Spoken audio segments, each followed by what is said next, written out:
Masa-masa sulit seperti saat ini nampaknya butuh tenaga ekstra untuk bisa dilewati bersama. Begitu juga dengan kebijakan fiskal dan juga moneter yang harus sama-sama bisa saling tolong-menolong untuk keluar dari kuatnya tekanan ekonomi akibat pandemi COVID-19.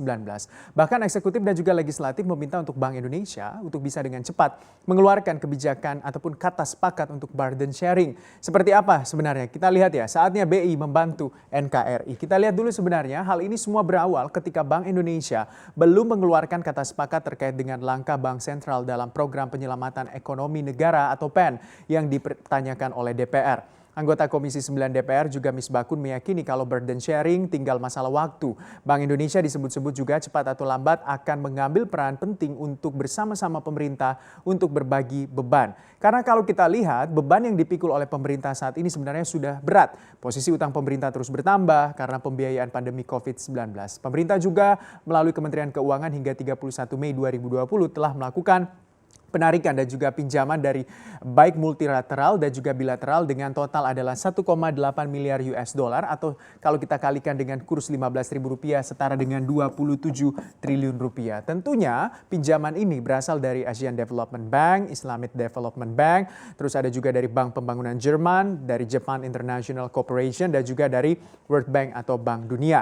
Namun sebenarnya Ibu Menteri Keuangan juga mengatakan kalau untuk membiayai anggaran pada masa pandemi ini, pemerintah akan menggunakan pos-pos non-utang seperti yang ada di BLU dan juga kas negara. Kalau sudah maksimal pembiayaan di non-utang, baru pemerintah akan melakukan menggali alternatif pembiayaan utang dari sisi pinjaman ataupun SBN. Kita lihat sama-sama bagaimana posisi utang tentunya pemerintah hingga saat ini. Kalau kita lihat posisi utang pemerintah pada April 2020 ialah senilai Rp5.172,48 triliun dan pada bulan Mei naik atau berada di angka Rp5.258,57 triliun atau naik sekitar Rp86,9 triliun secara mantuman kenaikannya. Kalau dibandingkan secara year on year-nya, ini dari 2019 di bulan Mei dengan 2020 itu utang pemerintah sudah naik sekitar Rp686,68 triliun.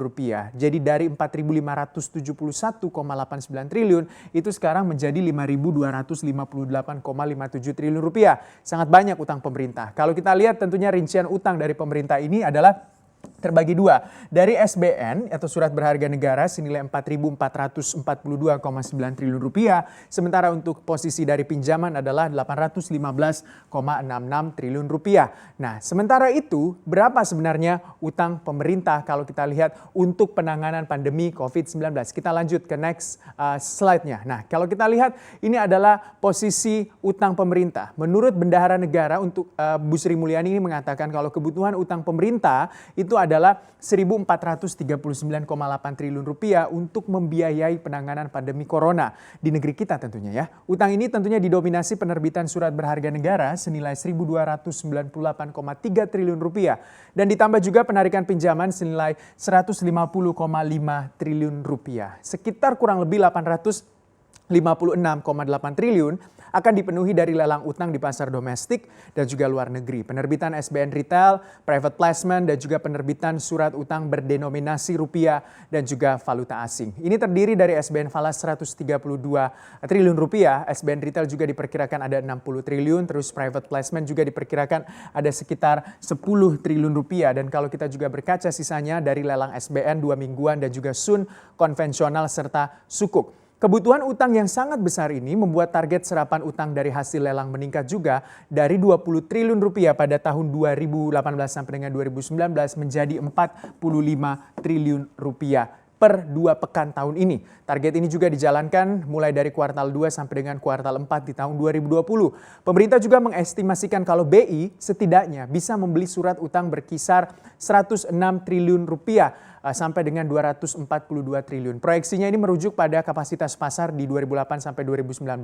Angka dari BI kemungkinan Rp125 triliun ini dengan suku bunga yang sama sebenarnya antara 7 sampai dengan 8% dan mengikuti BI juga karena kita tahu BI ini mengikuti lelang dengan mekanisme pasar, bahkan juga green shoe dan juga private placement. Sebenarnya ada harapan agar Bank Indonesia ini bisa memberi kontribusi yang lebih dan juga dalam upaya pemulihan ekonomi. Bahkan Bank Indonesia kini menjadi sorotan publik karena saat kas negara sedang terseok-seok karena tentunya pendanaan BI juga belum sepakat dengan pemerintah untuk burden sharing. Kita lihat selanjutnya tentunya. Nah, ini dia. Persoalannya tentunya ini bermula dari ketika kewenangan Bank Indonesia ditambah melalui payung hukum yaitu Undang-Undang Nomor 2 Tahun 2020 ini tentang kebijakan keuangan negara dan juga stabilitas sistem keuangan untuk penanganan pandemi virus corona. Pada aturan baru ini tentunya kewenangan Bank Indonesia bertambah. Dengan mampu membeli SBN di pasar primer saat pasar tak mampu menyerap SBN yang dilepas oleh pemerintah untuk pembiayaan kas negara. Nota kesepahaman antara Kementerian Keuangan dan juga BI menyebutkan kalau BI hanya bisa membeli maksimal 25% dari target indikatif dalam lelang SBN. Meski juga berstatus sebagai peserta lelang non-kompetitif, tetapi Bank Indonesia tetap akan menerima imbalan berupa kupon dengan besaran yang sama dengan peserta lelang lainnya. Artinya Bank Indonesia juga menerima keuntungan dari pembiayaan kupon oleh pemerintah. BI sebenarnya sudah seperti sama dengan investor ataupun penanam modal ya.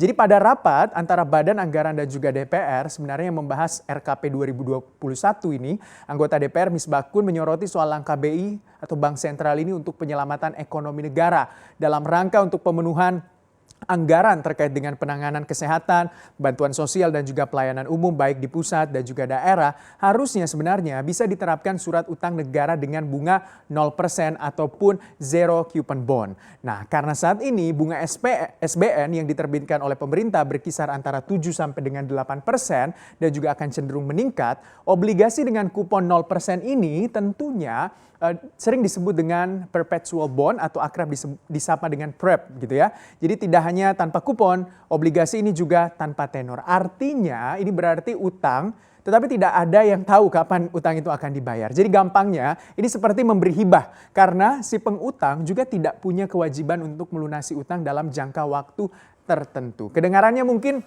agak aneh begitu ya, tapi namanya utang, tetapi dalam praktiknya sebenarnya ini adalah hibah atau sedekah. Namun ini adalah praktik yang lumrah sebenarnya, terutama dalam kondisi darurat. Kita beri contoh sebenarnya, pemerintah Inggris pernah menerbitkan PrEP untuk kebutuhan Perang Dunia Pertama. PrEP ini senilai 1,9 miliar pound sterling dan itu diberikan oleh Bank Sentral Inggris pada tahun 1971. Anda tahu kapan pemerintah Inggris melunasinya? Tahun 2015, sangat panjang jangka waktunya ya. Nah di sisi lain juga Bu Sri Mulyani angkat bicara soal bagaimana untuk kebijakan bunga 0% ini. Nah Bu Sri Mulyani mengatakan tega nggak Anda dibayar bunga 400 triliun, ini adalah beban bunganya, hanya untuk dibayar di bumi kita sendiri dan itu bisa kita rundingkan. Jadi bendahara negara ini sepakat kalau tingkat bunga rendah diperlukan untuk mendukung pemulihan ekonomi nasional pasca dampak corona. Kebutuhan fiskal yang sangat besar dan juga ketidakpastian pasar keuangan akan membayangi Indonesia dalam beberapa tahun ke depan yang tentunya akan mempengaruhi pada pergerakan arus modal yang berdampak pada pergerakan tingkat suku bunga SBN. Bahkan Bu Sri Mulyani secara lantang meminta kalau Bank Sentral itu untuk mengeluarkan kebijakan moneter yang lebih akomodatif seiring dengan laju inflasi nasional yang terjaga. Di sisi lain sebenarnya Deputi Gubernur Senior Bank Indonesia Destri Damayanti juga mengaku siap mendiskusikan ini lebih jauh bersama dengan Kementerian Keuangan. Jadi pemerintah dan juga BI akan segera mencari solusi untuk mengatasi persoalan ini. Kebijakan fiskal dan juga kebijakan moneter memang harus seiring sejalan, saling beriringan tentunya agar pemulihan ekonomi nasional pasca pandemi bisa terus berjalan.